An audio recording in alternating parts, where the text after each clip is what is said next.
আলাদা কোটা, সেটাও না হয় দিলাম, কিন্তু কোন যুক্তিতে যুক্তির মাধ্যমে পার্বত্য চট্টগ্রাম থেকে সেনাবাহিনী সরিয়ে নেওয়ার শর্ত মেনে নেওয়া হলো? বাঙালিরা যেমন ধরেন এখানে দ্বিতীয় শ্রেণীর নাগরিক হয়ে গেছে, আপনি এখানে ভূমি ক্রয় করে বাড়ি অথবা ব্যবসা অথবা প্রতিষ্ঠান করতে পারবেন না। শান্তি চুক্তি তো আমাদের কোরআন মহাভারত নয়, ত্রিপিটক নয় যে একেবারে হুবহু আমাকে অনুসরণ করতে হবে। সেনাবাহিনী যেখানে পৃথিবীর বিভিন্ন দেশে শান্তি প্রতিষ্ঠার দায়িত্ব দক্ষতার সাথে পালন করছে, সেখানে আমাদের দেশের বিশেষ একটি অঞ্চলে কেন শান্তি প্রতিষ্ঠার জন্য উল্টো সেনাবাহিনীকে প্রত্যাহার করে আনতে হবে?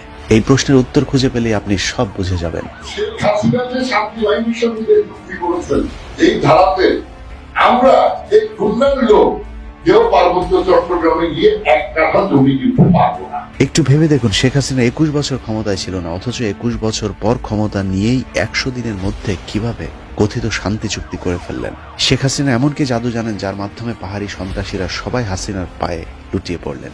সেই প্রশ্নের উত্তর জানতে একটু পিছনে ফিরে যেতে হবে। 1971 সালে স্বাধীনতার পরপরই নিজেদেরকে আলাদা ভাবতে শুরু করে পাহাড়ি বেশ কয়েকটি ক্ষুদ্র নৃগোষ্ঠী, যার অধিকাংশেরই নেতৃত্বে ছিল হিন্দু ধর্মাবলম্বী নেতারা। পাহাড়ের সবচেয়ে বেশি নাশকতামূলক কাজ যারা করে থাকে, সেই শান্তি বাহিনী প্রধানও হিন্দু ধর্মাবলম্বী। শুধু হিন্দু ধর্মাবলম্বী নয়, সন্তুলান একজন ভারতীয়